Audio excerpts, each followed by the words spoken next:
Fine student, तो आज class में हम लोग एज यूजुअल 3 एडिटोरियल्स पे डिस्कशन करने जा रहे हैं। फर्स्ट एडिटोरियल्स देखो, सुप्रीम कोर्ट का जजमेंट है और उसमें कहा है कि ये रेट्रोस्पेक्टिव टैक्सेशन जो है वो लागू होगा। ये अपने आप में गजब की बात है कि जबकि भारत का यदि तुम देखोगे, पार्लियामेंट का लॉ सब देखोगे, तो हम लोग इस तरह का डिसीजन से बचना चाहते हैं। यदि तुम रिट्रोस्पेक्टिव टैक्स लगाओगे, रेट्रोस्पेक्टिव टैक्स का मतलब क्या कि बैक डेट से टैक्स लगाना। जैसे मान लो कि लॉ अभी बना, तो लॉ अभी बना और उस लॉ में कहा गया कि पिछले साल से या फिर 10 साल पुराना सही काउंट किया जाएगा टैक्स को लेके। तो ये बहुत ही रिग्रेसिव टैक्सेशन होता है किसी भी कंट्री के लिए। सुनो बच्चे लोग, नहीं तो ऐसे समझ में नहीं आएगा, सब बहुत हाईली टेक्निकल चीज़ सब है ये सब। तो सुप्रीम कोर्ट ने एक जो जजमेंट दिया है, बहुत सारे क्रिटिक्स लोग बोल रहे हैं कि नहीं, ऐसा जजमेंट नहीं देना चाहिए था। तो क्या है, इसको ऑल टुगेदर समझेंगे। और इससे पहले तुम लोग को जो एडिटोरियल्स में हम पढ़ाए थे कि जहाँ पे सुप्रीम कोर्ट का 9 जज बेंच ने ये फैसला किया है कि माइंस के ऊपर टैक्स लगाने का अधिकार स्टेट को है। तो ये अपने आप में एक बहुत बड़ा जजमेंट था, कुछ दिन पहले की बात है। तो उस चीज़ को लेके उसको भी समझेंगे और प्लस उसमें जो नया चीज़ है उसको भी समझेंगे। चलो दूसरा देखो, जानते हो कि कितना बड़ा आरजी कर मेडिकल कॉलेज में कितना बड़ा हादसा हुआ है ह्यूमन सेफ्टी को लेके। तो कहीं ना कहीं भारत में जो ह्यूमन सिक्योरिटी का जो इकोसिस्टम है या इन्वायरमेंट है, उस पर एक बहुत बड़ा सवाल है। यदि जेंडर जस्टिस पे काम नहीं होगा, यदि जेंडर इक्वलिटी पे काम नहीं होगा, तो इस तरह बाहर से भी तो फॉरेन इन्वेस्टमेंट नहीं आ सकता है। यदि कोई कंपनी आए भारत में निवेश करे, तो उसको इस तरह का इन्वायरमेंट चाहिए जहाँ पे महिलाओं के साथ गलत चीज़ ना हो। तो इससे इंटरनेशनल छवि भी खराब होता है, जो आरजी कर मेडिकल कॉलेज में जो हुआ है, कलकत्ता वाला जो कांड हुआ है, समझे। और जहाँ तक सवाल है रेस्पॉन्सिबिलिटी का, तो फैमिली भी उतना ही जिम्मेदार है और सोसाइटी भी उतना ही जिम्मेदार है। सोसाइटी बहुत बड़ा जिम्मेदार है। आज यदि महिला का इतना शोषण हुआ है तो उसमें सोसाइटी बहुत बड़ा जिम्मेदार है। किस तरह जिम्मेदार है, तो थोड़ी देर में हम लोग समझने का प्रयास करेंगे स्टूडेंट्स। एंड लास्ट वन देखो, वेरी वेरी इंपॉर्टेंट, कि सिविल सर्विस में लेटरल एंट्री हो रहा था और लेटरल एंट्री कोई गलत चीज़ नहीं है।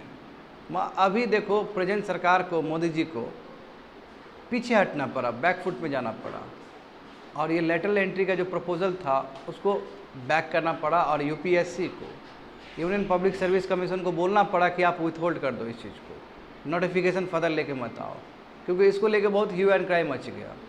तो पहले देखेंगे कि लेटरल एंट्री गलत है या सही है, क्योंकि बहुत सारा, यानी कि एक दृष्टिकोण से देखोगे ना, तुमको लगेगा कि लेटरल एंट्री बहुत सही है। क्योंकि अभी देखो साइबर सिक्योरिटी का ज़माना है, एआई का ज़माना है, और जो आईएएस आईपीएस है उसको एआई के बारे में क्या समझ होगा, उसको बायोटेक्नोलॉजी का क्या समझ होगा, क्योंकि वो जनरलाइज स्टडी करके गया है। तो उसमें हाईली टेक्निकल पर्सन चाहिए। तो उस हिसाब देखो तो लैटरल एंट्री तो बहुत सुंदर चीज़ है। तो उसी दृष्टिकोण से हम लोग देखने जा रहे हैं एडिटोरियल नंबर 3। तो शुरू करते हैं student. Retrospective taxation has already been buried, let us not bring it back. इसमें कहने का मतलब है कि जो रेट्रोस्पेक्टिव टैक्सेशन का जो व्यवस्था था ये बहुत पहले ही ख़त्म कर दिया गया है। अब इस तरह का चीज़ अब नहीं लाया जाए, क्योंकि अभी लाओगे तो इससे कंट्री का छवि खराब होगा। जो बाहर के जो फॉरेन कंपनीज वाले लोग हैं, जो इन्वेस्टमेंट वाले लोग सब है, जो बाहर से इन्वेस्ट करते हैं, इन्वेस्टर लोग हैं, वो कतराएंगे आपके कंट्री में इन्वेस्ट करने से। इसलिए रेट्रोस्पेक्टिव टैक्सेशन नहीं होना चाहिए, यानी कि कोई भी ऐसा कानून नहीं होना चाहिए जिसमें टैक्स का जो प्रपोजल बैक डेट से हो। जैसे अभी अगस्त हो रहा है, अभी मान के चलते आज 27 तारीख है, 27 अगस्त 2024, ठीक है, आज का डेट है ये। आज एक ऐसा लॉ बना और उसमें ये कहा गया कि टैक्स जो है 2000 से ही लगेगा, 2000 से ही। यानी कि बहुत सारे कंपनी ने यदि पैसा नहीं दिया सरकार को तो उसको पैसा 2000 से ही देना है। इसका मतलब पीछे 27 साल पीछे से ही टैक्स लिया जाएगा। तो इस तरह का जो टैक्सेशन प्रपोजल है कि बैक डेट से लगाने का, इसी को रेट्रोस्पेक्टिव टैक्सेशन कहा जाता है। कायदे से टैक्सेशन जो होना चाहिए वो प्रोग्रेसिव टैक्सेशन होना चाहिए, यानी कि आज कानून बना तो आज के बाद कल से या जब रूल्स और रेगुलेशन आ जाएगा तब से ये कायदे से होना चाहिए था। हाँ, प्रेजेंट गवर्नमेंट ने इस बात को समझा है ये जो मोदी जी का जो गवर्नमेंट है इसने समझा है इस चीज़ को, और ज़्यादातर प्रोग्रेसिव टैक्सेशन पे ही काम किया है इन्होंने। बट सुप्रीम कोर्ट का ये जो जजमेंट है ये अपने आप में फिर से वही गली पे ले जा रहा है, हाँ वही पीछे की गली पे ले जा रहा है कि जहाँ पे रिट्रोस्पेक्टिव टैक्स हुआ करता था।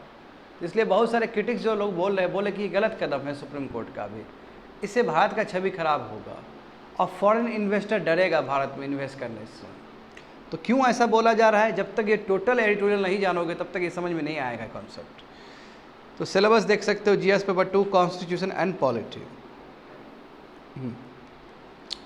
बट उससे पहले स्टूडेंट इसका थोड़ा बैकग्राउंड समझो, इसके पीछे बैकग्राउंड समझना है तुम लोग को। देखो केस हुआ था तमिलनाडु वर्सेस इंडिया सीमेंट का केस हुआ था बहुत साल पहले। तो क्या था उस समय? Royalty tax. रॉयल्टी, देखो रॉयल्टी का मतलब टैक्स नहीं होता। What supreme court interpreted, supreme court ने जो इंटरप्रेट किया बाद में जाके कि रॉयल्टी टैक्स नहीं है, सेस टैक्स है। तो जैसे मान लो कि जो माइनर्स लोग हैं, माइनिंग कंपनी सब है, उसको माइनिंग एक्टिविटी करना है। बढ़िया सुनना, माइनिंग एक्टिविटी करना। माइनिंग एक्टिविटी क्यों किया जाता है? कुछ नया नया चीज़ों को निकालने के लिए नीचे से, चाहे वो गोल्ड हो, सिल्वर हो, मेटल हो, कुछ भी चीज़ हो सकता है, आयरन, कुछ भी हो सकता है। तो ये जो केस था, इस केस में सुप्रीम कोर्ट इसलिए जाना पड़ा था इंडियन सीमेंट को, इंडिया सीमेंट जो कंपनी था, क्योंकि तमिलनाडु को तो, तमिलनाडु गवर्नमेंट को रॉयल्टी तो दिया ही दिया, रॉयल्टी तो मिलेगा ही मिलेगा, क्योंकि आपको इतना लैंड दिया जा रहा है वो खुदाई करने के लिए, माइनिंग करने के लिए, तो रॉयल्टी तो देना पड़ेगा, रॉयल्टी तो आपको देना पड़ेगा स्टेट गवर्नमेंट को। बट तमिलनाडु गवर्नमेंट ने क्या किया था कि रॉयल्टी तो लिया ही, सेस भी लगा दिया था। और सेस बाद में सुप्रीम कोर्ट ने इंटरप्रेट किया कि सेस कुछ नहीं है, वन फॉर्म ऑफ टैक्स। तो फिर बात आया कि टैक्स लगाने का अधिकार स्टेट गवर्नमेंट को है कि सेंट्रल गवर्नमेंट को है। अब सेंट्रल गवर्नमेंट पहले ही लॉ बना चुकी है पार्लियामेंट से, मिनरल्स एंड डेवलपमेंट एक्ट ऐसे ही कुछ करके है, 1950s या 60s का एक्ट है, तो उसके हिसाब से सेंटर कंट्रोल करेगा टैक्स का। जब संविधान का यदि एंट्री देखा जाए तो एंट्री 49, एंट्री 50 और एंट्री 54, बढ़िया सुनना, ये तीन ही एंट्री में छुपा हुआ है सब रहस्य। कौन सा एंट्री? एंट्री 49, एंट्री 50 और एंट्री 54। एंट्री 49 जो दिया गया वो एक्सक्लूसिवली सब्जेक्ट लिस्ट है, वो सब्जेक्ट का प्रोविंस लिस्ट है वो। तो एंट्री 49 में ये बोला गया है कि लैंड के ऊपर टैक्स लगाने का अधिकार, बिल्डिंग्स के ऊपर टैक्स लगाने का अधिकार पूरा स्टेट को है। बढ़िया सुनना इस वर्ड को, लैंड के ऊपर टैक्स लगाने का अधिकार और बिल्डिंग के ऊपर, यानी कि वही बिल्डिंग डवेलिंग्स के ऊपर लगाने का जो अधिकार है वो स्टेट गवर्नमेंट को है। 49 एंट्री में दिया गया है। अब देखते हैं 50 एंट्री में। 50 एंट्री में बोला गया है कि मिनरल्स वगैरह सब के लिए जो टैक्स लगाने का जो अधिकार या बहुत सारा चीज़ का अधिकार स्टेट को है, but subject to entry 54। Entry 54 में क्या बात लिखा गया है? एंट्री 54 में कि जो भी रिसोर्सेस का, उसको मैनेज करने का, उसको डेवलप करने का अधिकार सेंट्रल गवर्नमेंट को है। तो यहाँ सेंट्रल गवर्नमेंट एंट्री 54 को इन्वोक कर ली और सेंट्रल गवर्नमेंट ने बोला कि देखिए एंट्री 50 जो कि स्टेट लिस्ट है, बट वो सब्जेक्ट टू एंट्री 54 है, तो ऊपर से आ गया सेंट्रल गवर्नमेंट कि टैक्स हम उठाएंगे। बट इस बार 9 जज का जो बेंच है उसमें 8-1 से, देखो कितना बड़ा मेजोरिटी वाला फैसला है, 8-1 से कैटेगरिकली ये कहा गया है कि स्टेट को ही अधिकार है माइनिंग के ऊपर टैक्स लगाने का, सेंटर को अधिकार नहीं है। ये अपने आप में एक बहुत बड़ा लैंडमार्क जजमेंट है जो 35 साल से वेट कर रहा था, 35 ईयर से ये केस दौड़ रहा था और सुप्रीम कोर्ट ने अपना ही जजमेंट को पलट दिया। इसलिए ये बहुत ही ऐतिहासिक हिस्टोरिकल जजमेंट है सुप्रीम कोर्ट का। बट साथ साथ ये भी बोला सुप्रीम कोर्ट ने, जिसके वजह से ये एडिटोरियल तुम लोग पढ़ने जा रहे हो, सुप्रीम कोर्ट ने कैटेगरिकली ये भी बोला कि जितना भी, देखो और उसके बाद क्या हुआ, देखो एक केस हुआ, फिर एक यानी कि फर्स्ट में इंडियन सीमेंट का जो केस हुआ, ठीक है। हाँ सेकंड पेज आओ तो इसमें समझ में आ जाएगा। सेकंड पेज, थर्ड पेज देखो तो, हाँ, it is 35 year old saga involving over 80 petitions. देखो तो जरा लिखा गया वहाँ पे, थर्ड पेज देखोगे बच्चे लोग, it is a 35 year old saga involving over 80 petitions. इसको समझो, स्टार्टिंग पॉइंट कहाँ से है। 1989 में 7 जज का जो बेंच है सुप्रीम कोर्ट का, उसने रूल किया कौन से केस में, Indian cement versus state of Tamil Nadu, और भी बहुत सारे केसेस थे। और इन्होंने कहा कि यस, रॉयल्टी जो मिनरल एक्सट्रैक्शन पे है वो रॉयल्टी टैक्स नहीं हो सकता, इसलिए स्टेट गवर्नमेंट आराम से उठा सकता है, इसमें कोई सेकंड थॉट नहीं है। बट सेंट्रल गवर्नमेंट को ही टैक्स इम्पोज करने का अधिकार है, स्टेट गवर्नमेंट को नहीं। आया समझ में ना? इसका मतलब पूरी तरीके से क्लियर इंडिकेशन है कि टैक्स यानी कि सेस हो, टैक्स हो, क्योंकि cess is equal to tax, supreme court ने इसमें इंटरप्रेट कर दिया है। इसलिए सेस का बात हो, टैक्स का बात हो, ये इम्पोज करने का पावर केवल सेंट्रल गवर्नमेंट को, स्टेट गवर्नमेंट को नहीं है। वही जो इंटरप्रेट किया उसने, उसको 50 ने इंटरप्रेट किया, यानी 50 एंट्री 50 को इंटरप्रेट किया, क्योंकि जानते हो कि एंट्री 50 जो है वो सब्जेक्ट टू एंट्री 54 है। बट इस बार सुप्रीम कोर्ट ने जो ज़्यादा फोकस किया वो एंट्री 50 पे फोकस नहीं किया, इस बार सुप्रीम कोर्ट ने एंट्री 49 पे फोकस किया है। ये बड़ी बात है, क्योंकि 49 में तो पूरा अधिकार है स्टेट गवर्नमेंट का, वो ना ही सब्जेक्ट टू सेंट्रल लिस्ट है कुछ। तो 2004 में देखो, कुछ साल बाद 2004 में 4 जज बेंच बैठे थे और उन्होंने इस चीज़ को देखो, उन्होंने उसमें कुछ चेंज किया। उसने कहा कि royalty was not a tax, वही बोला कि रॉयल्टी टैक्स नहीं है, समझे। और रॉयल्टी, हाँ, सेस ऑन रॉयल्टी, आप देखो इसमें भी बोल दिया गया कि cess on royalty was a tax and states were within their rights to impose additional. यानी कि देखो इसमें देखो शुरू में 1989 में क्या बोला गया, बात बढ़िया सुनते जाओ। 1989 में जो 7 जज का जो बेंच बैठा सुप्रीम कोर्ट का, उसने कहा कि आप सेस नहीं उठा सकते हो, सेस भी एक तरह से टैक्स है और ये अधिकार सेंट्रल गवर्नमेंट को है। बट 2004 में क्या हुआ, एक कोई पर्टिकुलर केस था, उसमें 5 जज बेंच ने कहा कि नो, ऐसा नहीं है, रॉयल्टी तो टैक्स है नहीं, ये जानते हो, और रॉयल्टी के ऊपर सेस लग सकता है, वो टैक्स से मानते हैं, मैं स्टेट एडिशनल लेवीज उठा सकता है, यानी कि स्टेट अलग से टैक्स उठा सकता है, ये अधिकार है। तो सुप्रीम कोर्ट का जो पहले का जो जजमेंट था 1989 का, उसको कहीं ना कहीं बहुत बड़ा धक्का मिला यहाँ पे, एक रिवर्स है, पूरा रिवर्स नहीं है, कुछ एलिमेंट उसका रिवर्स दिखेगा तुमको यहाँ पे। तो उस चीज़ को लेकर क्या हुआ कि बहुत सारे स्टेट सब अपना अपना लॉ बनाना शुरू कर दिए कि हम माइनर से इतना पैसा उठाएंगे, हम इतना उठाएंगे, इतना उठाएंगे, इतना उठाएंगे। टैक्स उठाने का बात था, एडिशनल लेवीज लगाने का बात था। तो अब क्या हुआ कि जितने भी माइनर कंपनी सब है जो माइनिंग करते हैं एक्टिविटी, वो सब सुप्रीम कोर्ट का दरवाज़ा फिर से खटखटाएगा कि आप फिर से रिव्यू करिए इस चीज़ पे, क्योंकि आपने 1989 में तो कुछ और बोला है, फिर 2004 में आप कुछ और बोल रहे हैं, इससे हमें प्रॉब्लम होगा। तो जितना भी मैटर था 1989 से लेकर अभी तक 35 साल का, तो वही सुप्रीम कोर्ट ने इस बार 2024 में उसका निवारण किया है। तो देखो यहाँ पे समझो कि cess on royalty was a tax, हाँ, रॉयल्टी के ऊपर वो टैक्स है और स्टेट को पूरा अधिकार है कि वो एडिशनल लेवी उठा सकता है as per 2004 judgement. As a result क्या हुआ, देखो बहुत सारे स्टेट सब अपना लॉ लाना शुरू कर दिए विधानसभा में और टैक्स लगाना शुरू कर दिए मिनरल बेरिंग लैंड्स पे, यानी कि जो भी माइनर्स आएगा पर्टिकुलर लैंड को एक्सट्रैक्शन करने के लिए, जो कि मिनरल्स बेरिंग लैंड होगा, उस पर टैक्स लगेगा। So simple. तो बहुत सारा चैलेंजेस होगा, गया सुप्रीम कोर्ट में।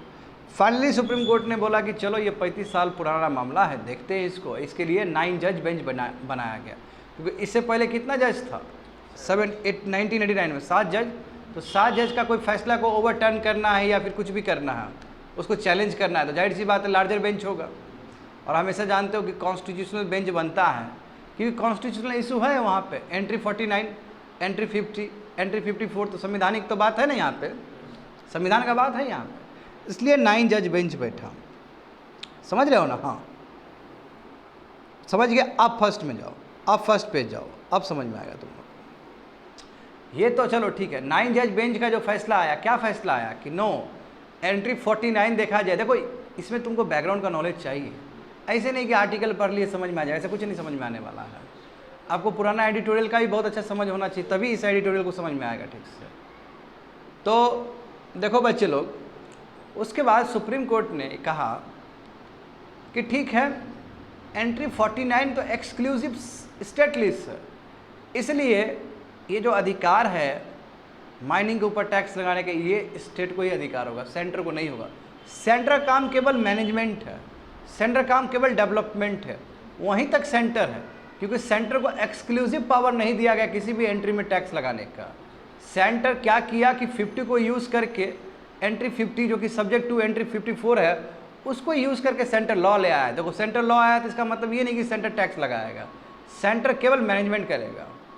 बात समझे, ये सुप्रीम कोर्ट का इस बार का बहुत तगड़ा फैसला आया है और इससे हिल गया सरकार, सेंट्रल गवर्नमेंट, क्योंकि कितना टैक्सेशन समझते हो, कितना पैसा का लॉस हो जाएगा सेंट्रल गवर्नमेंट को इससे। देखो और साथ साथ और भी एक फैसला सुनाया है, तो वो फैसला देखो क्या फैसला था कि देखो अब यानी कि 2005 में क्लियर हो गया ना कि स्टेट गवर्नमेंट टैक्स लगा सकता है माइनर कंपनी पे।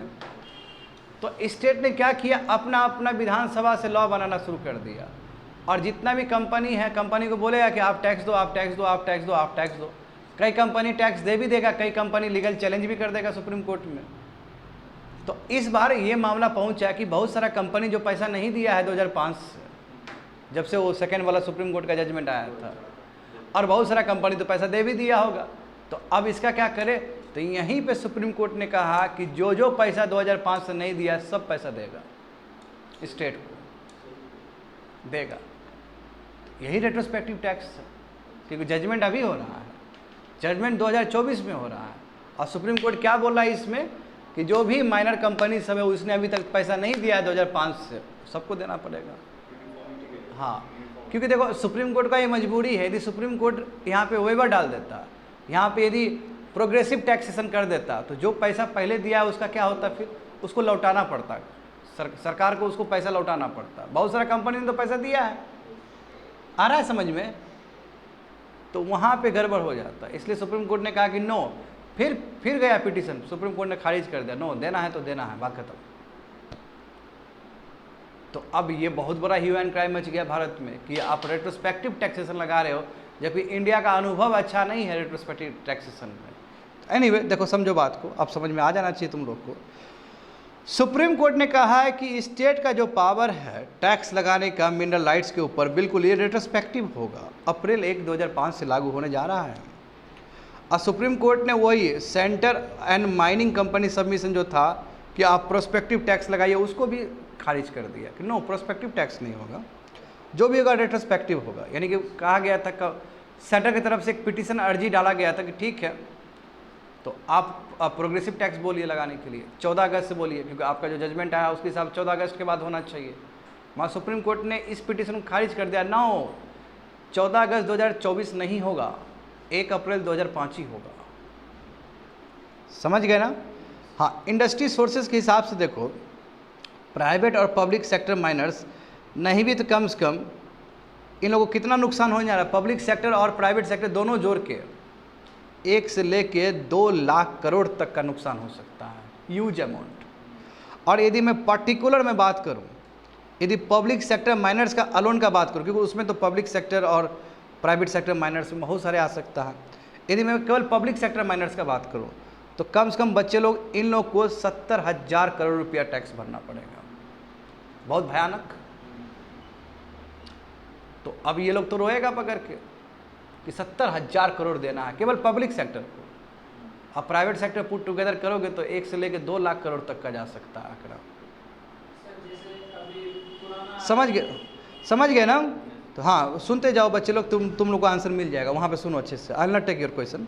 देखो यहाँ पे देखो, तो सेंट्रल गवर्नमेंट ने क्या बोला है, हाँ सेंट्रल गवर्नमेंट ने कोर्ट को बोला है कि यदि आप 2005 से लागू कर दीजिएगा तो इसे जो पब्लिक सेक्टर है, यानी कि जिसमें सरकार का शेयर है, सरकार का शेयर वाला वेल हो गया, बहुत सारा है ना कंपनी सरकार का, तो उसका तो बहुत नुकसान होने जा रहा है। 70 लाख करोड़ रुपये स्टेट गवर्नमेंट को देना पड़ेगा।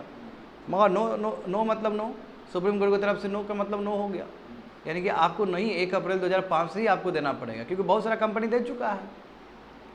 तो कोर्ट ने कहा हाँ, मगर कोर्ट ने एक चीज़ राहत दिया है कि जो भी कर्ज है अभी तक उसके ऊपर कोई पेमेंट नहीं देना पड़ेगा, इंटरेस्ट पेमेंट नहीं देना पड़ेगा, डोंट वरी, इंटरेस्ट जोड़ के नहीं लिया जाएगा, नो इंटरेस्ट, नो पेनल्टी, कुछ नहीं लगेगा। यानी कि 12 साल में अभी तक आपने जो नहीं दिया है पैसा 2005 से लेकर अभी तक, तो उस पर कोई पेनल्टी नहीं लगने जा रहा है, ना ही कोई इंटरेस्ट लगने जा रहा है, जितना पैसा है उतना ही देना है आपको, एक्स्ट्रा नहीं देना है।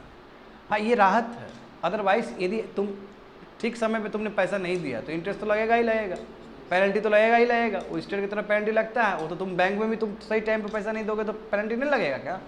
मैं इसमें एक सुप्रीम कोर्ट ने राहत दे दिया कि नो, देना तो आपको 2500 ही देना होगा, मैं कोई भी पेनल्टी नहीं लगने जा रहा है और ना ही कोई इंटरेस्ट लगने जा रहा है, जितना है चुपचाप दे दो।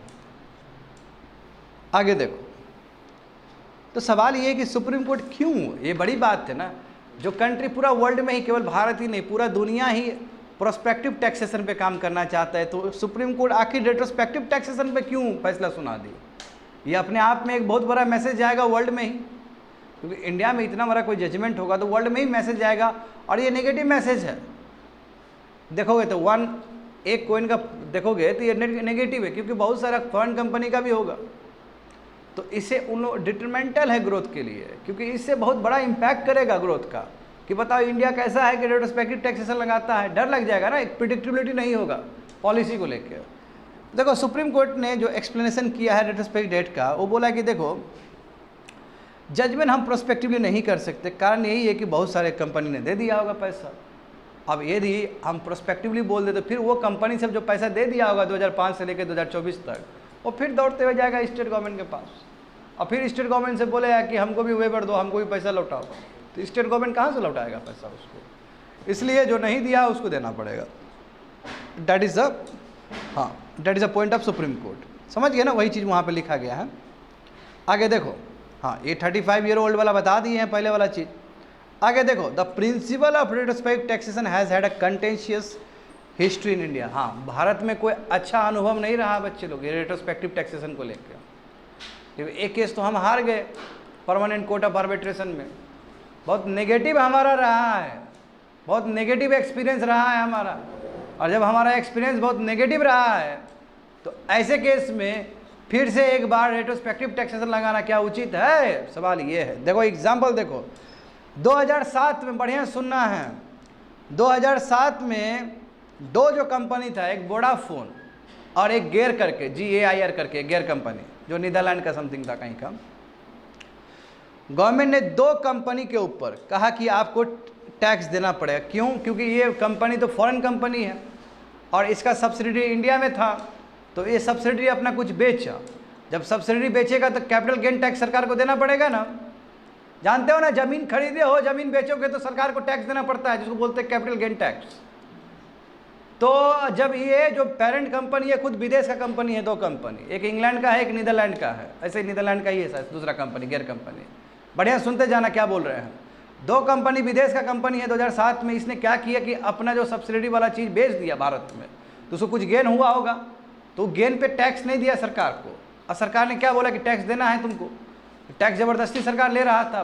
बात गया सुप्रीम कोर्ट में, तो सुप्रीम कोर्ट ने फैसला सुनाया कि नो, ये दोनों कंपनी को टैक्स देने की जरूरत नहीं है, क्योंकि इनकम टैक्स वाला लगेगा ही नहीं लेगी इन लोग के ऊपर, क्योंकि इंडिया का थोड़ी है।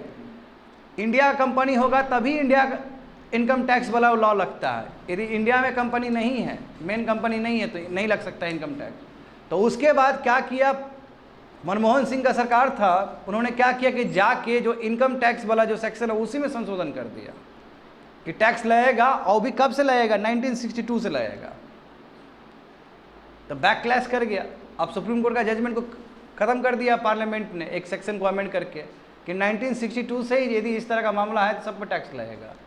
बैक क्लैश कर गया, पहुंचा ये परमानेंट कोर्ट ऑफ आर्बिट्रेशन 2022 में, और इंडिया के विरोध में फैसला सुना दिया ऊपर का। इंडिया का थू लेदर हो गया यहाँ पे, इंडिया को बहुत सारा पैसा देना पड़ा वहाँ पे, छवि खराब हुआ। ये चीज़ मोदी जी समझे, अब मोदी जी ने जो मनमोहन सिंह सरकार ने जो सेक्शन अमेंड किया था उसको हटा दिया वहाँ से, अब बोला कि नो, इंडिया में जो टैक्स लगना चाहिए प्रोस्पेक्टिवली लगना चाहिए, नहीं तो बाहर का फॉरेन इन्वेस्टर घबरा जाएगा इससे। क्योंकि कंट्री में यदि पॉलिसी में प्रिडिक्टेबिलिटी ना हो तो घबरा जाएगा ना। अब सेम चीज़ यहाँ पे सुप्रीम कोर्ट का जजमेंट की वजह से सेम चीज़ होने जा रहा है, तो इससे एक पॉजिटिव मैसेज नहीं जाएगा, स्पेशली फॉरेन इन्वेस्टर के लिए। ठीक है, वही चीज़ वहाँ पे लिखा है, बच्चे लोग समझ गए। तो वही चीज़ देखो क्या लिखा गया है। 2007 में the government had told two companies that they were liable to pay a large amount of money because the assets were in India, though the company owing the asset was domiciled in another country। यानी भले ही parent company उधर का हो, asset तो उसका India में था। जब एसेट उसने बेचा तो जाहिर सी बात है गवर्नमेंट को मिलना चाहिए पैसा। हाँ, कुछ साल के बाद देखो ये मामला सुप्रीम कोर्ट में गया, और सुप्रीम कोर्ट ने कहा कि आप जो इनकम टैक्स रूल्स है भारत का, वो बिल्कुल वो अप्लाइड नहीं होता है इनडायरेक्ट ट्रांसफ़र ऑफ एसेट्स से। यानी कि भारत में यदि कोई एसेट्स बिक रहा है और जिसका जो मालिक जो फॉरेन कंट्री का है तो उसके ऊपर लागू नहीं होगा। तो ये बैक क्लास के वजह से, ये दिक्कत की वजह से देखो सेक्शन 9 को अमेंड किया गया और 2012 में मनमोहन जी का जब सरकार था, और इसके वजह से कहा गया कि बिल्कुल इनडायरेक्ट ट्रांसफ़र ऑफ एसेट्स का बात हो तो ये जो लागू होगा टाइप 1962 से ही लागू होगा, रेट्रोस्पेक्टिव लगा दिया। यदि इस तरह वोडाफोन और गैर नहीं, यदि इस तरह कोई कंपनी किया हो कि उसका पेरेंट कंपनी ऊपर हो और उसका सब्सिडी कंपनी भारत में हो और यहाँ से कुछ पैसा यहाँ से कुछ संपत्ति बेच के यदि पैसा क्रिएट किया हो, तो ऐसा यदि मान लो कि 1980 में भी हुआ हो, 1970 में भी हुआ तो उस पर भी लागू होगा। और ख़तरनाक ना, टाइमलाइन क्या कर दिया, 1962 कर दिया और भयानक पीछे गया बात। उसके बाद देखो वही तो कैपिटल गेन टैक्स इम्पोज किया और इंडियन गवर्नमेंट ने वोडाफोन के ऊपर कि 2007 में। अब वही जो मामला गया परमानेंट कोर्ट ऑफ आर्बिट्रेशन में 2022 में इंडिया के विरोध में फैसला सुना दिया कि इंडिया गलत कर रहा है, हो गया। उसके बाद सरकार ने कहा कि ठीक है, अब से हम इस तरह का चीज़ नहीं करेंगे। मोदी गवर्नमेंट ने कहा कि ठीक है, रेट्रोस्पेक्टिव टैक्सेशन वाला हम काम नहीं करेंगे भारत में, क्योंकि मोदी गवर्नमेंट जो है, अभी का जो गवर्नमेंट है बीजेपी गवर्नमेंट, प्रो कैपिटलिज्म वाला है। प्रो कैपिटलिस्ट वो नहीं चाहेगा कि इन्वायरमेंट खराब हो, ये जो बिजनेस का इन्वायरमेंट कभी खराब नहीं करना चाहेगा ये सरकार, समझे। तो मामला देखो उसके बाद, हाँ, promissory estoppel should apply to the foreign also. देखो ये बहुत इंपॉर्टेंट है। अब इसमें एक नया कॉन्सेप्ट, एक डॉक्ट्रिन है, एक फिलॉसफी है एक तरह से। ये प्रोमिसरी एस्टोबल का मतलब क्या है, लेमन टर्म्स में समझो कि मान लो कि दो पार्टी है, एक पार्टी ने दूसरे पार्टी के साथ कॉन्ट्रैक्ट किया और मीनवाइल एक पार्टी ने क्या किया, दूसरे पार्टी का कॉन्ट्रैक्ट तोड़ दिया, तो कहीं ना कहीं प्रॉमिस का ब्रेक किया है। तो उस केस में जो सेकेंड पार्टी वो स्यू कर सकता है किसी भी कोर्ट में।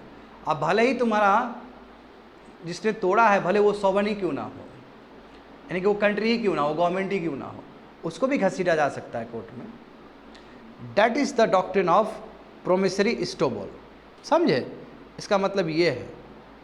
तो वही चीज़ वहाँ पे लिखा गया, देखो कि promissory estoppel the doctrine which applies to individuals so that if one party to a contract makes a promise on the base of which the other party acts in a certain expected, यानी कि एक party और दूसरा party का समझौता हुआ और एक पार्टी को कुछ करना था, एक्सपेक्टेड लाइन में कुछ करना था, बट क्या फर्स्ट पार्टी मगर फर्स्ट पार्टी ने क्या किया, अपने प्रॉमिस से वो पीछे चला गया और इससे क्या इससे क्या हुआ, तुम्हारा प्रॉमिस टूट गया। तो ऐसे केस में जो सेकेंड पार्टी के साथ प्रॉमिस तोड़ा है फर्स्ट पार्टी, तो सेकेंड पार्टी उसको घसीट सकता है कोर्ट में। आया समझ में ना। हाँ, तो fairness rule suggest that just because on the one party is sovereign, हाँ यही कहता है कि जो जस्टिस का बात करोगे, न्याय व्यवस्था का बात करोगे, तो भले ही एक पार्टी आपका सॉवरेन पार्टी हो, भले ही वो कंट्री हो, गवर्नमेंट हो, and the promise concern taxation it must not be allowed to. हाँ, तो इस तरह फालतू का टैक्स उस लगा के वो प्रॉमिस ब्रेक नहीं करना चाहिए। सही बात है ना। तो आप पीछे बैक डेट से लगा रहे हो तो ये तो प्रॉमिस ही तोड़ना हुआ ना बात एक तरह से। तो वही देखो, रेट्रोस्पेक्टिव लेजिस्लेशन दूसरे कंट्री में भी डज एग्जिस्ट, दूसरे कंट्री में भी है एग्जिस्ट, मगर दूसरे कंट्री में जो एग्जिस्ट है वो यदि कोई भी पास्ट में कुछ चीज़ गलत हुआ उसको ठीक करने के लिए है, बहुत ही rarest of the rare case में है। हाँ, बट इसका मतलब ये नहीं कि कंट्री का ऐसा नहीं कि सॉवरेन राइट है कुछ भी वो उल्टा पुल्टा करे, ऐसा नहीं है। यदि बैक डेट से रेट्रोस्पेक्टिव टैक्सेशन है तो वो भी कुछ गलत हुआ है तो उसको रेक्टिफाई करने के लिए है, ना बल्कि आर्बिट्रली यूज़ करने के लिए है। तो ये तुम्हारा प्रोमिसरी एस्टोबल कहता है। तो ये चीज़ यहाँ पे भी हमारा जो सुप्रीम कोर्ट का जो जजमेंट है वहाँ पे भी ये बैठता है ये चीज़। तो सुप्रीम कोर्ट देखो, इसलिए बोला, एक्सपर्ट बोल रहे हैं, क्रिटिक्स बोल रहे हैं कि सुप्रीम कोर्ट को ये जो रिव्यू करना चाहिए अपने जजमेंट को लेके, ये 2005 से लागू नहीं करना चाहिए, बीच का मैकेनिज्म लेके आना चाहिए।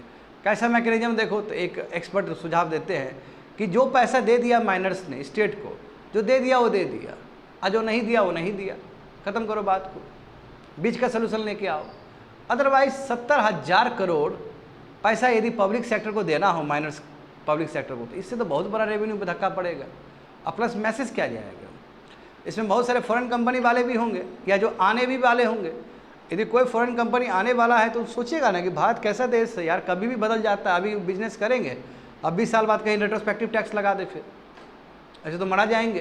तो इससे ईज़ ऑफ डूइंग बिजनेस खराब हो जाएगा, इससे कोई फॉरेन निवेश आना नहीं चाहेगा कंट्री में। देखो तो economic and commercial consequences of this ruling, वही बोला है कि जो इकोनॉमिक और कमर्शियल जो इसका रिजल्ट हो सकता है बहुत ही भयानक हो सकता है। 2021 में सरकार ने कर तो दिया है, रेट्रोस्पेक्टिव टैक्सेशन का जो गोश्त था, जो भूत था, वो ख़त्म तो कर दिया है, कहीं ना कहीं ख़त्म कर दिया इस सिस्टम को, कहीं ना कहीं एक नया बिजनेस सिस्टम स्टार्ट किया जो कि प्रोग्रेसिव टैक्सेशन होना चाहिए। अब सुप्रीम कोर्ट इस तरह का जो फैसला सुना रही है रेट्रोस्पेक्टिव डेट से, ये ठीक नहीं है इकोनॉमी एज अ होल के लिए। इससे जो इन्वेस्टर होंगे बाहर के, जो स्पेशली फॉरेन इन्वेस्टर है, उसके माइंड में डाउट क्रिएट होगा, समझे। तो सुप्रीम कोर्ट को बिल्कुल रिव्यू करना चाहिए अपने डिसीजन को और समझना चाहिए, इकोनॉमी एज अ होल के रूप में देख के सुप्रीम कोर्ट को फिर से इस जजमेंट पे फैसला देना चाहिए।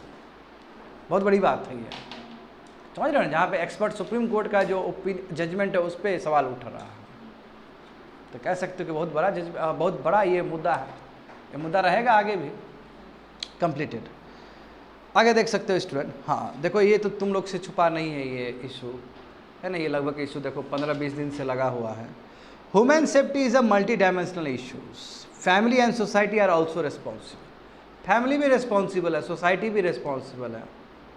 इसी की वजह से महिलाओं का जो सेफ्टी है अभी एक बहुत बड़ा मैटर ऑफ कंसर्न है। जीएस पेपर 3 इंटरनल सिक्योरिटी देखो, या फिर जीएस पेपर 1 में भी डाल सकते हो इसको, इंडियन सोसाइटी से। हाँ, इंडियन सोसाइटी से ज़्यादा बेटर मैच करेगा सिलेबस। एनीवे यहाँ पे देखो बंगाल में जो हुआ है बच्चे लोग, पता है ना तुम लोग को वेस्ट बंगाल में क्या हुआ है। हाँ, ग्रुसम रेप और मर्डर हुआ एक डॉक्टर का, PG trainee doctor, correct, Calcutta का आरजी कर मेडिकल कॉलेज में। और उसके बाद लोग तो कहते आरोप लगाते कि सबूत मिटाने के लिए 5,000-6,000 का भीड़ आया और पूरा तोड़ फाड़ कर दिया। तो इससे सीरियस सवाल उठता है कि बंगाल का लॉ एंड ऑर्डर फेल हो गया, क्योंकि कहीं पे यदि क्राइम सीन हुआ है, तो जाहिर सी बात है it is a duty of police to protect the crime scene. Crime scene को प्रोटेक्ट करना पड़ेगा, वहाँ पे सील कर देना चाहिए, वहाँ पे स्पेशल फोर्स लगा देना चाहिए था। कैसे हुआ, रात को कैसे आया 12-1 बजे इतना 5-6 हज़ार का भीड़, और कैसे तोड़ फोड़ कर दिया, समझ गए ना बच्चे लोग। हाँ, इतना कैसे आया, कौन था वो आदमी लोग जो आया, सबूत वबूत मिटा के चल दिया है सब। तो इससे लॉ एंड ऑर्डर पे सवाल उठता है बंगाल का। नंबर 1 तो सुप्रीम कोर्ट ने कॉग्निशन लिया है, वो सो मोटो पावर है, सुप्रीम कोर्ट कोई भी केस को ले सकता है अपने अंदर। तो सुप्रीम कोर्ट भी इंटरवीन किया अगस्त 20 तारीख को, और जानते हो तुम लोग स्पेशल टास्क फोर्स बना है ना। तो इस तरह का जो ब्रूचुलिटी हुआ है डॉक्टर के ऊपर, और उसके बाद एडमिनिस्ट्रेशन ढल जाना, लॉ एंड ऑर्डर बर्बाद हो जाना, इससे पूरा भारत ही हिला है, पूरा भारत का ही अटेंशन अट्रैक्ट हुआ है। तो जानते हो ना कितना प्रोटेस्ट, अभी भी प्रोटेस्ट चल ही रहा है, लोग कर ही रहे हैं। तो जो प्रिंसिपल है, देखो ये प्रिंसिपल तो बहुत गंदा प्रिंसिपल निकला ना, पता चला ना। ये प्रिंसिपल ने शुरू में क्या कहा कि रेप नहीं हुआ, मर्डर नहीं हुआ, सुसाइड था।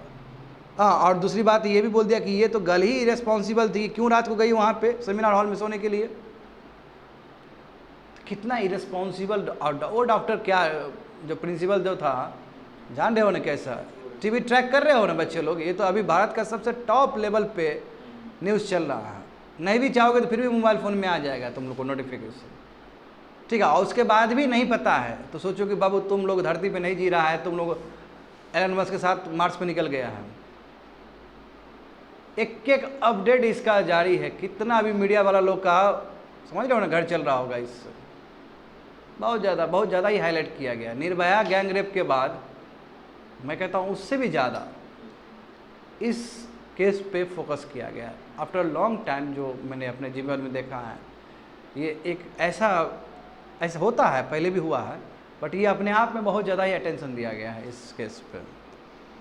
देखो तो उसके बाद बताओ, आरजी मेडिकल कॉलेज से वो जो प्रिंसिपल, जो चोर प्रिंसिपल था, उसने रेजिग्नेशन किया। और गजब बात है कि स्टेट गवर्नमेंट ने कैसे रेजिग्नेशन स्वीकार भी कर लिया और कैसे दूसरे मेडिकल कॉलेज का प्रिंसिपल भी बना दिया। सवाल ये उठता है, तो सरकार पे भी संदेह होता है कि जिस प्रिंसिपल के अंदर इतना कुछ घटित हो गया, रातों रात उसने रिजाइन भी किया, रातों रात उसका हो भी गया, कैसे पॉसिबल है ये।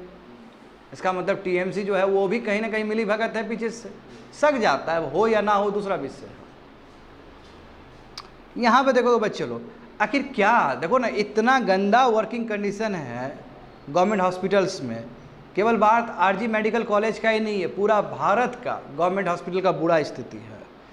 जितने भी ह्यूमन हेल्थ केयर प्रोफेशनल, वही डॉक्टर लोग जो है, नर्सेस लोग हैं, वो वायलेंस का सामना करते हैं। बहुत गंदा इंफ्रास्ट्रक्चर है, सिक्योरिटी सिस्टम ठीक से नहीं है। बताओ वहाँ पे अस्पताल में यदि ठीक से पुलिस सब तैनात रहता तो क्या ये इंसिडेंट होता आज? हाँ, क्या वो जो लड़का घुस गया अंदर सिविक वॉलंटियर बोल के, क्या वहाँ पे बढ़िया से तैनात रहता पुलिस सब, तो क्या वो घुस पाता? सवाल ये है। हालांकि वो कलकत्ता पुलिस में ही काम कर रहा था, मगर फिर भी निगरानी तो होता ना जरूर। सवाल ये है। देखो बहुत सारे हॉस्पिटल में तो बताओ जो ह्यूमन हेल्थ केयर प्रोफेशनल लोग हैं, वही डॉक्टर लोग, नर्सेस लोग, बताओ सेमिनार हॉल में सो जाते हैं। ओपीडी का जो रूम होता है, जो अनऑक्युपाइड है, वहाँ सो जाते हैं। जो पेशेंट्स का जो बेड रहता है, खाली बेड, वहाँ सोना पड़ता है। इतना बुरा स्थिति है। बताओ डॉक्टर के पास अपना ड्यूटी रूम ही नहीं है अच्छे से। हाँ, और टॉयलेट नहीं है प्रॉपर। 36 घंटा 48 घंटा तक लगातार काम करना पड़ता है। बताओ, रेस्ट नहीं दे रहा है। प्रॉपर टॉयलेट तक नहीं है, गर्ल्स का अलग से टॉयलेट तक नहीं है। ये स्थिति है। और बार बार मान लो कि कोई पेशेंट डाई हो गया तो उसका रिलेटिव आकर उसको मार भी देगा पकड़ के। तो ऐसी परिस्थिति में डॉक्टर काम कैसे करेगा? सवाल ये है। तो सुप्रीम कोर्ट को गुस्सा आया। सुप्रीम कोर्ट ने बना दिया 7 मेंबर का टास्क फोर्स, जहाँ पे बड़े बड़े एम्स के बड़े बड़े डॉक्टर भी इसके मेंबर होंगे, जो सेक्रेटरी रैंक के जो आईएएस है वो सब भी इसके मेंबर रहेंगे, और देखें कि डॉक्टर का वर्किंग कंडीशन कैसा है, इसमें इम्प्रूवमेंट हो, उसको सिक्योरिटी के लेके इम्प्रूवमेंट हो। यहाँ पे देखो बच्चे लोग, एनसीआरबी का डेटा क्या कहता है महिलाओं को लेकर, क्राइम अगेंस्ट वुमेन। अब देखो जान के हैरान हो जाओगे बच्चे लोग, 2020 में जितना भी केस था महिलाओं के अगेंस्ट, यानी कि महिलाओं के साथ जो हो रहा था, उसके कंपेयर में बच्चे लोग 2021 में 20% बढ़ा है। समझे ना कि 20% इंक्रीज है तुम्हारा वही 2020, और 2022 में 2021 के कंपेयर में 4% इंक्रीज है। यानी कि हर साल ही इंक्रीज हो रहा है। कहने का मतलब ये है क्राइम अगेंस्ट वुमेन, यानी कि महिलाओं के अगेंस्ट जो क्राइम है वो लगातार बढ़ते चला जा रहा है। 20 के कंपेयर में 21 में 20% बढ़ा था, 2020 के कंपेयर में 21 में 20% बढ़ा, फिर 21 के कंपेयर में 22 में 4% बढ़ा है। यानी कि लगातार बढ़ रहा है, कह सकते हैं। देखो जान के हैरान हो जाओगे, 2022 में लगभग 31,000 रेप केसेस रिकॉर्ड किया गया है। एक साल में 31,000 रेप केस, समझते हो? यदि तुम 365 दिन से तुम करोगे तो तुमको समझ में आएगा कि एक दिन में कितना रेप हो रहा है भारत में। ये तो आरजीकर मेडिकल कॉलेज ने तो खोला है पर्दे को, मत देखो कितना गलत चीज़ हो रहा है प्रत्येक साल ही, प्रत्येक दिन ही। और देखो इतना ही नहीं, वर्क प्लेस सेक्सुअल हरासमेंट, यानी कि जो महिला जब काम करने के लिए जाती है किसी जगह पे, हॉस्पिटल में हो या एम्प्लॉय के रूप में काम करने कहीं जाती है, तो उसमें भी सेक्सुअल हरासमेंट का केस बढ़ा है।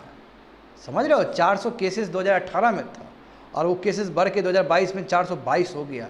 अब बहुत सारा केसेस तो अंडर रिपोर्टेड भी होता है। महिला लोग जानबूझ के कंप्लेन नहीं करती है कि छवि का क्या होगा, माता पिता घर में क्या बोलेंगे, बगल का पड़ोसी क्या बोलेगा, सोसाइटी क्या बोलेगा, इस तरह का थॉट प्रोसेस। और दूसरी बात है कि कभी भी महिला जाएगी पुलिस स्टेशन में बोलने के लिए कि हमारे साथ गलत हुआ है, तो पुलिस स्टेशन वाला जो पुलिस है वही खुद आरोप लगा देगा, तुम क्यों रात को घूम रही थी।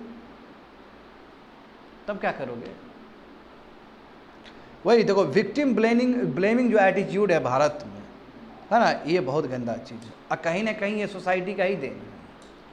तुम सोचो ना कि लड़का को रात में जाने के लिए अलाउड है, लड़की अलाउड नहीं है, वहीं से सेग्रीगेशन शुरू हो गया, वहीं से मेंटेलिटी चेंज हो गया।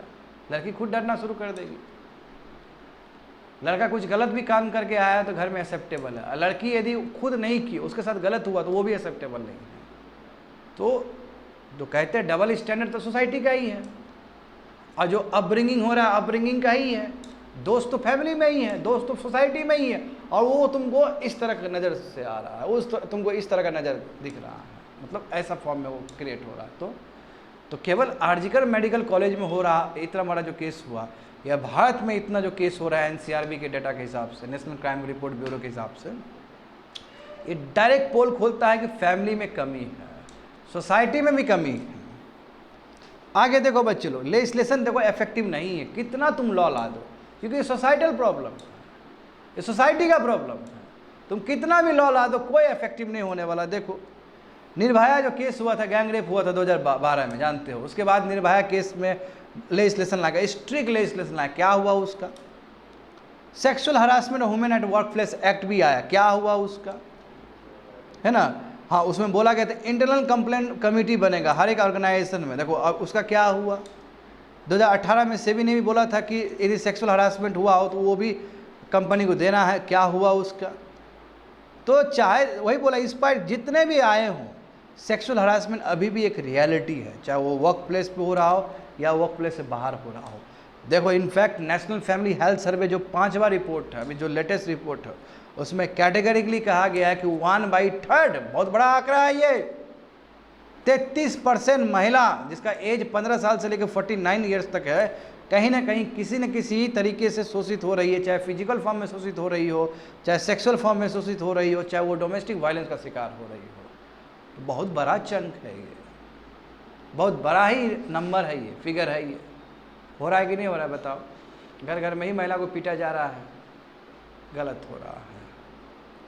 बात समझे, ये गलत हो रहा है स्टूडेंट। यहाँ पे देखो, तो India's law and order missionary needs an urgent rover, इसलिए भारत का जो लॉ एंड ऑर्डर व्यवस्था है उसको चेंज करना होगा हमें। अब इस तरह बताओ, निर्भया का गैंग रेप हुआ, बताओ उसको कब मिला उसको फांसी का सजा? हाँ 2020, वो भी इतना प्रेशर में मिला है, एकदम पकड़ के रखा तब, एकदम कंप्लीट ओवर लुक करके रखा तब जाके हुआ है।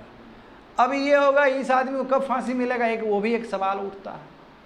अरे फांसी देना पड़ेगा आपको, फास्ट ट्रैक वो कोर्ट होना जरूरी है, हालांकि इंडिया में कोर्ट में कितना फास्ट ट्रैक काम कर रहा है, सवाल ये है 2 साल के अंदर फैसला सुना के फांसी दे दो, या 6 महीना के अंदर फैसला सुना के फांसी दे दो ऐसे लोग को। देखो इसलिए हमें स्पीडी डिलीवरी ऑफ जस्टिस की ज़रूरत है, समझे? हाँ, यदि महिलाओं के अगेंस्ट इस तरह क्राइम बढ़ते रह जाएगा, इसका सीरियस कंसिक्वेंस होने जा रहा है इकोनॉमी में। बाहर का फॉरेन कंट्री क्यों इन्वेस्ट करेगा आप कंट्री में? उसको महिला एम्प्लॉय चाहिए, तो महिला एम्प्लॉय तभी ना हो सकता है जब आप उसको सिक्योरिटी दोगे, सोशल सिक्योरिटी दोगे, आप उसको नाइट टाइम में उसको मोबिलिटी दोगे बढ़िया से, तभी पॉसिबल है। तो देखो इसलिए कहते हैं कि यस, यदि क्राइम हो रहा हो महिलाओं का अगेंस्ट, इससे उसका लेबर फोर्स पार्टिसिपेशन रेट भी कम हो जाएगा। जहाँ तक सवाल है डॉक्टर का, नर्सेस का, पैरामेडिकल स्टाफ का, तो जाहिर सी बात है ह्यूमन सेफ्टी जरूरी है हर ही इंस्टीट्यूशन में। ओवरऑल देखोगे तो केवल स्ट्रिक्ट लेजिस्लेशन लाने से नहीं होगा बच्चे लोग, कोर्ट को भी तय करना होगा कितना जल्दी हम जस्टिस दें। अब कोर्ट इस चीज़ को लंबित रख देगा, 20 साल 30 साल 40 तक खेल देगा, तो क्या फ़ायदा हुआ? कहाँ जस्टिस? जस्टिस डिनाई इस justice delay is justice deny. जितना जस्टिस लेट होगा उतना ही जस्टिस आपको नहीं मिल रहा है। तो फास्ट ट्रैक से भी ज़्यादा फास्ट ट्रैक होना चाहिए, फैसला 6 महीना के अंदर ही आ जाना चाहिए ऐसे केसेस सब में, ताकि एक एग्जाम्पल सेट हो, समझे? अच्छा, जो लोग गलत कर रहे हैं, मर्डर कर रहे हैं, रेप कर रहे हैं, ऐसे लोग जी के भी क्या करेंगे? ऐसे लोग का फंडामेंटल राइट्स, ह्यूमन राइट्स का है का? ह्यूमन राइट्स और फंडामेंटल राइट्स जो हम लोग का दिल कहता है इतना पढ़ने के बाद भी, वो लोग सुधरेगा थोड़ी जब इतना गंदा काम कर गया तो। चलो लास्ट वन देखो, there is a clear rational behind the concept of lateral entry, let us not politicise it. देखो लैटरल एंट्री बहुत ज़रूरी है ना। अब देखो मुद्दा इसको थोड़ा सा पॉलिटिसाइज कर दिया, और अभी सरकार को, प्रेजेंट सरकार को ये लैटरल एंट्री का लेके जो नोटिफिकेशन जो आने वाला था उसको विथहोल्ड करना पड़ा। तो GS paper 2 social justice and governance, देखो मामला क्या है। जो एडवर्टीजमेंट था, जो विज्ञापन था कि 45 टॉप लेवल का पोस्ट है 24 सेंट्रल मिनिस्ट्री का, जो यूपीएससी ने जो लगाया था अपने वेबसाइट में, उसको पीछे करना पड़ा यूपीएससी को। सरकार ने आदेश दिया कि हटा लो उसको, क्योंकि पार्लियामेंट में ह्यू एंड क्राई मच गया। तो देखो क्या है, यूपीएससी ने अगस्त 18 तारीख को एडवर्टीजमेंट दिया था कि 45 हमें बेस्ट टैलेंट चाहिए, जॉइंट सेक्रेटरी में होगा या डायरेक्टर के रूप में इन लोगों का नियुक्ति होगा या ड्यूटी सेक्रेटरी के रूप में होगा 24 सेंट्रल मिनिस्ट्रीज में। लैटरल एंट्री होगा, वही चाहे वो कॉन्ट्रैक्ट बेसिस पे हो, 6 महीना के लिए हो, 2 साल के लिए हो, 3 साल के लिए हो, या डिप्यूटेशन में हो। डिप्यूटेशन का मतलब क्या कि एक जगह से दूसरी जगह हो, वही एक तरह से कह सकते हो ट्रांसफ़र के रूप में। अब तुम खुद सोचो कि जो इकोनॉमिक्स में जो ज्ञानी हैं वो यूपीएससी का नॉर्मल एग्जाम से तो नहीं आ सकता है, जैसे एक आईएएस और आईपीएस को क्या नॉलेज रहता है, एडमिनिस्ट्रेशन का ही नॉलेज रहता है, विषय का तो उतना समझ नहीं है उसको। जैसे बायोटेक्नोलॉजी से रिलेटेड कुछ चीज़ है, साइबर सिक्योरिटी से रिलेटेड कुछ चीज़ है, इंटरनल सिक्योरिटी से रिलेटेड कुछ चीज़ है, एआई से रिलेटेड चीज़ है, तो आईएएस कहाँ से डील कर पाएगा? उसके लिए लेटरल एंट्री तो बहुत ज़रूरी था। और जिस तरह इकोनॉमी कम्प्लेक्स होते चला जा रहा है, जिस तरह बहुत सारा सेक्टर का योगदान है एक इकोनॉमी को आगे ले जाने में, तो उसके हिसाब से देखो तो लेटरल एंट्री तो बेस्ट एक सुइटेबल ऑप्शन है।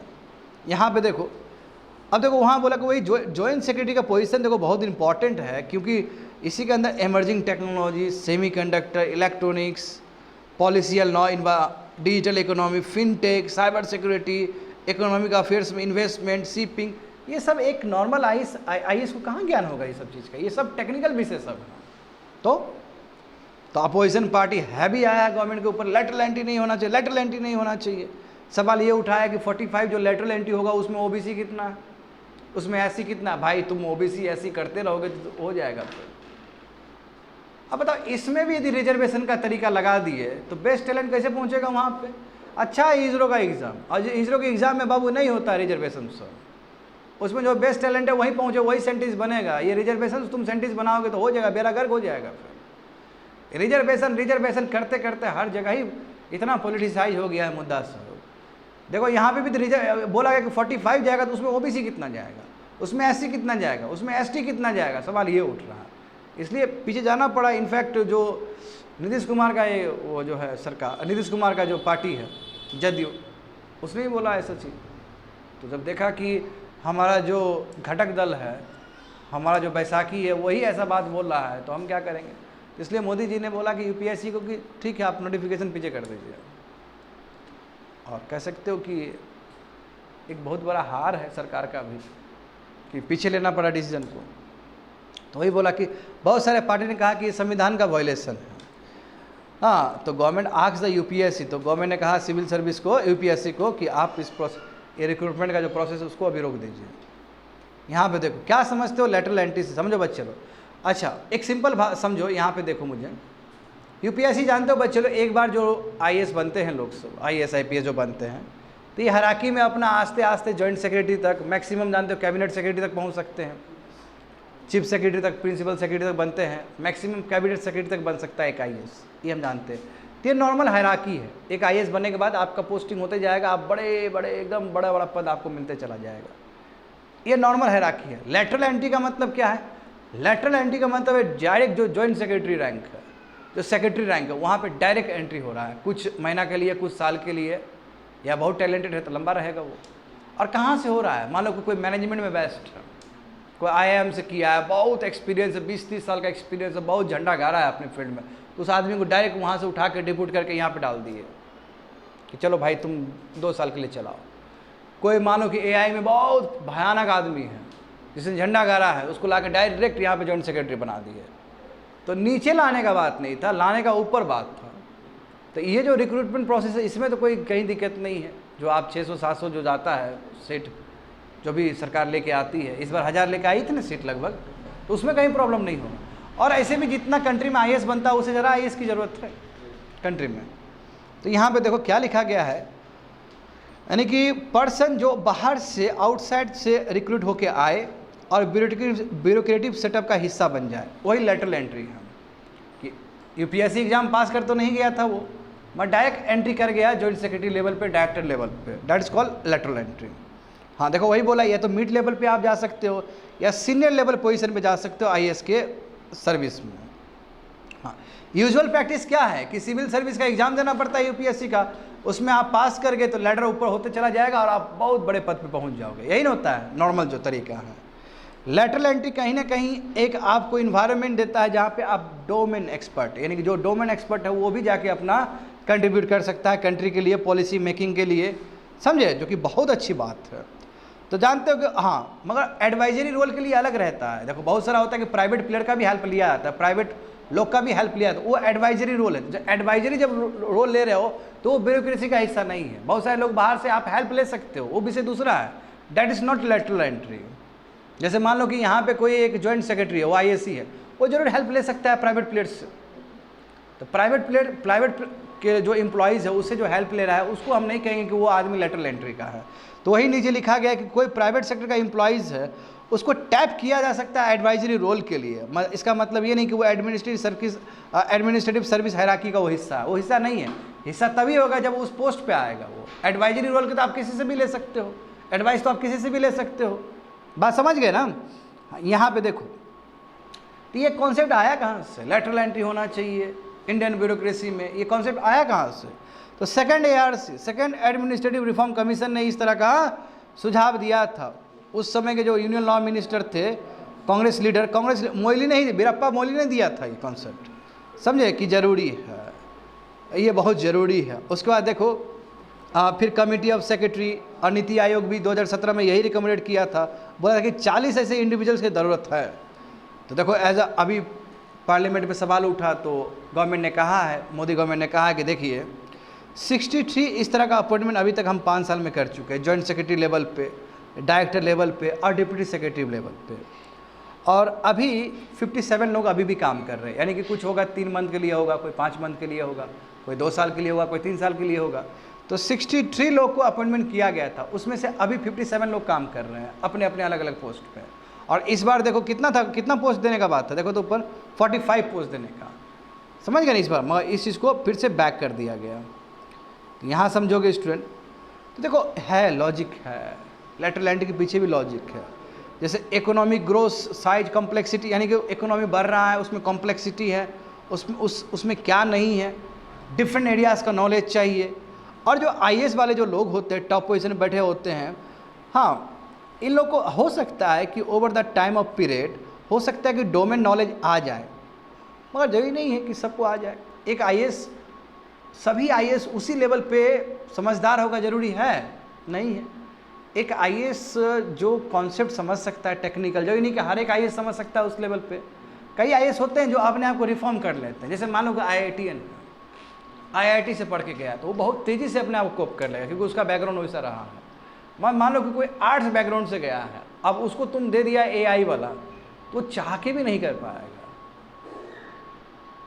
तो बोला कि कई ऐसे IAS होते हैं जो ओवर द पीरियड अपने आप को ट्रांसफॉर्म कर सकते हैं और वो बेटर इक्विप कर सकते हैं अपने आप को। मगर बहुत सारे ऐसे IAS होंगे जो नहीं कर सकते हैं, वही बोल रहे, क्योंकि अधिकतर जो IAS होता है वो जनरलाइज नेचर होता है उन लोग का, और वो फिट नहीं बैठते हैं जो अभी पॉलिसी मेकिंग में जो रिक्वायरमेंट है बहुत सारे सेक्टर्स का।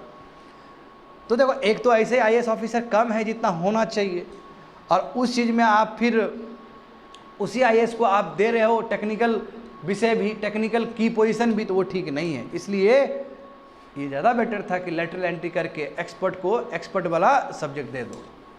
तो since the engagement with people from the private sector is for a limited period, क्या दिक्कत है बताओ? लिमिटेड पीरियड के कॉन्ट्रैक्ट बेसिस पे ही तो ले रहे हैं ना उन लोग को, 2 साल के लिए, 2 महीना के लिए, 6 महीना के लिए, सही तो है, क्या दिक्कत है ना? डिपेंड करता है कि उस समय किस तरह का आवश्यकता, उस हिसाब से लेटरल एंट्री करवाए, उससे काम हो गया, उसको बोले जाओ तुम, ज़्यादा बेटर है। एक IAS से ज़्यादा बेटर है। एक IAS को अंदर डालोगे तो जब तक वो रिटायरमेंट ना हो जाए तब तक वो चलते रहेगा।